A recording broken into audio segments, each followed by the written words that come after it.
to argument by the state. Yes, Judge. As the court is well aware, we are here under subsection 907, arguing for the pretrial detention of this individual. He is charged with a crime that qualifies as a dangerous crime, as this court is aware, and the state would argue that he poses a threat of harm to the community.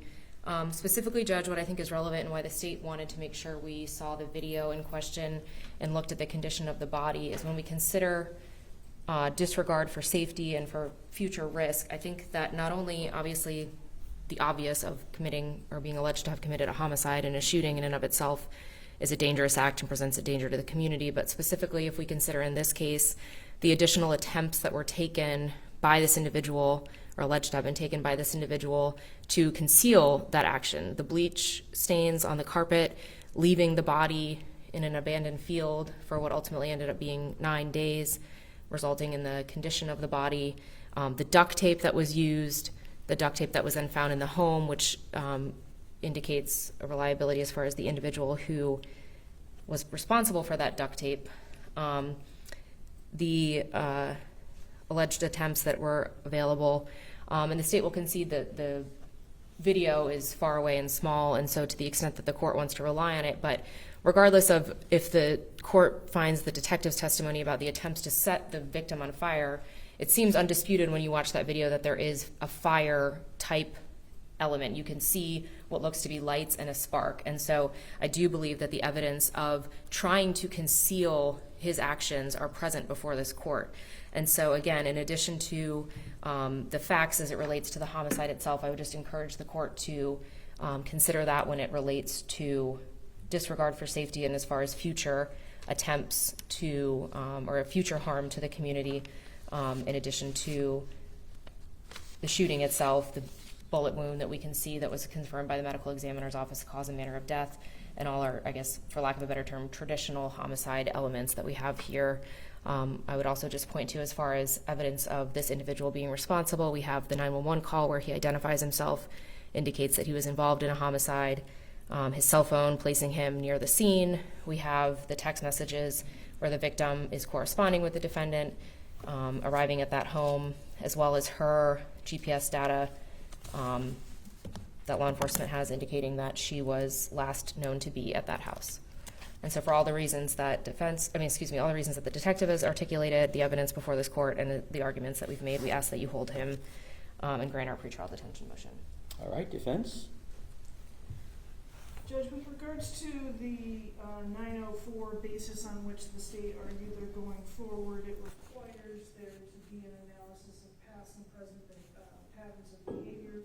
There is no testimony whatsoever, no evidence before this court of any past patterns of behavior. One act does not constitute a pattern.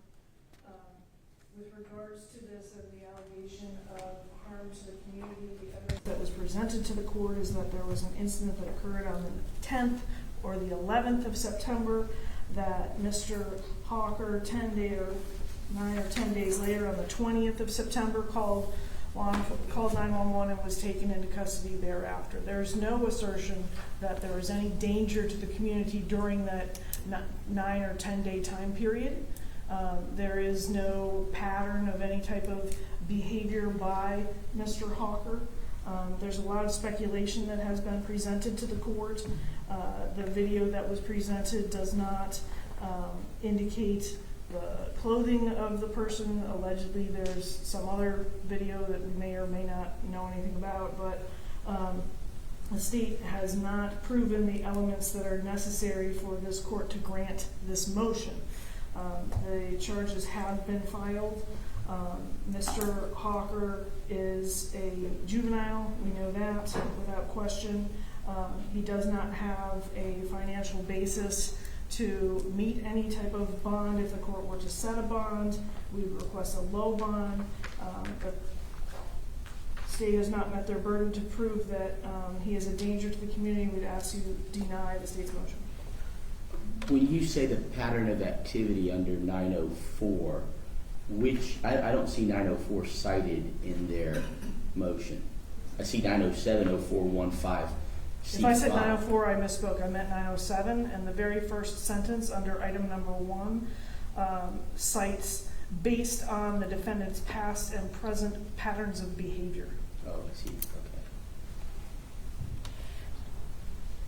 All right, let me hear a response from the state, particularly regarding the apparent requirement of past and present patterns of behavior, and whether there has been any testimony regarding past or present patterns of behavior, or what of the testimony you're relying on for that. Judge, it's not my understanding that the state has to show that there's some sort of prior criminal history or past behavior that is charged and convicted of or anything like that. I believe past and present behavior is looking at the totality of the circumstances. And again, if you look maybe, at... But Pat, when you say past and present behavior, just be careful because it says patterns. Sure. Well, and again, I think in this case there is a pattern that the court could look to that is more egregious than many of the cases we deal with.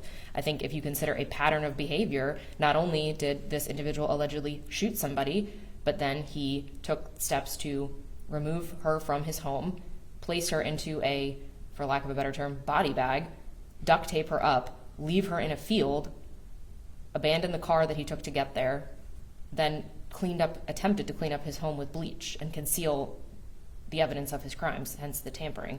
So that in and of itself, I believe, could be considered a pattern.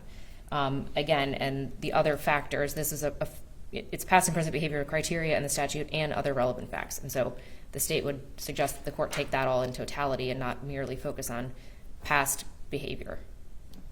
Yeah. Certainly there are cases where it might be somebody's first offense, and that doesn't necessarily negate the need for pretrial detention based on the risk of harm to the community from this event in and of itself could be great enough to detain the defendant. Let me ask you, in your motion, you go on to paragraph 2, where you also argue for pretrial detention regarding Article 1, Section 14, regarding capital offense, or here, life and punishable, an offense punishable by life imprisonment. Is that also part of your argument at this time? Of course, Your Honor. Okay. All right. Based on that response, was there anything else from the defense?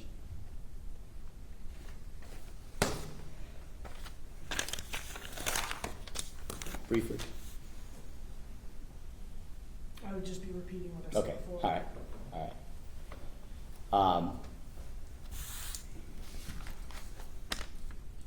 I don't know that there's a lot of case law developed regarding the exact meaning of the past and present patterns of behavior, at least not any that I'm familiar with or actually have before me. But what I will say is that it appears to be, as many cases are, at least initially, largely circumstantial case, but the circumstances include that a body was found. There's no doubt about that. It's not a suicide, it's a homicide. There's pictures of the body, there's an autopsy. The body is ultimately identified, and the identity of that body appears to be related to text messages between the defendant and the victim about prostitution. There are pictures of the defendant, I believe, on the victim's cell phone, ultimately holding money. There's been evidence regarding a Lyft transportation of the victim to the defendant's residence, or at least an account related to the victim. Transporting someone to the defendant's residence. There's photographs of the defendant's residence regarding stains or on the carpet, or cleaning stains on the carpet. There's cell phone records regarding GPS locations and location of victim's phone at the defendant's residence. But what's most compelling, there is an interview. The defense cross-examined and makes argument about the defendant being a juvenile, but essentially during that interview he denies it, doesn't give anything that's helpful or useful to the law enforcement, or is apparently helpful or useful to law enforcement. I suppose ultimately they could argue some credibility or inconsistent statements, but I'm not considering that at this point. Whether his parents were there, notified, not there, he says he didn't do it. He was watching stars, and he went to sleep on a slide in a park. What's most compelling, though, is that ultimately he makes his own 911 call and says clearly that he committed a homicide. And and when asked if he had just done it, he said no, which is consistent with the testimony of the delayed finding the fact that the victim was missing. And so I do believe that ultimately they've satisfied the requirements in 907-041. This is a dangerous crime as defined in that statute, and that the circumstances of the crime do indicate a disregard for the safety of the community clearly. I believe there are no conditions of release reasonably sufficient to protect the community from risk of physical harm, but I also find that ultimately, based on the evidence at this time, even though it's a very early, that this is an offense clearly punishable by life imprisonment, and based on that testimony, particularly his own 911 call, I mean, ultimately maybe that'll be challenged, but lo and behold, when they went to where he was directing them, that's who the person that they found and who they took into custody. Based on all of that, I find that at this stage that there is proof of guilt is evident, and the presumption is great that he in fact committed the crime punishable by life. So I will grant the state's motion at this time. I will hold Mr. Hawker without bond. Oh, well, wait. Probably not on both counts. What is the second count? I can't. Tampering. Yeah, no. Is that that's a third degree? Yes, sir. Yes. I'll give him a $2,000 bond on the third degree felony. No bond on the first. The case is set for a future arraignment date on October 13th at 9 a.m. in Division E. Division what? E. Who's E? Tibbles. Okay. All right. Thank you all very much. Thank you, Judge. Apologies again for everybody with the technology. That's all right. It happens. Don't like feeling so ill.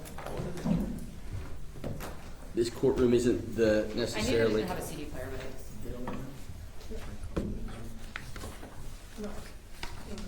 You're very welcome. Thank you. And the clerk will retain the evidence that was admitted for purposes of the hearing. Oh, I found my glasses.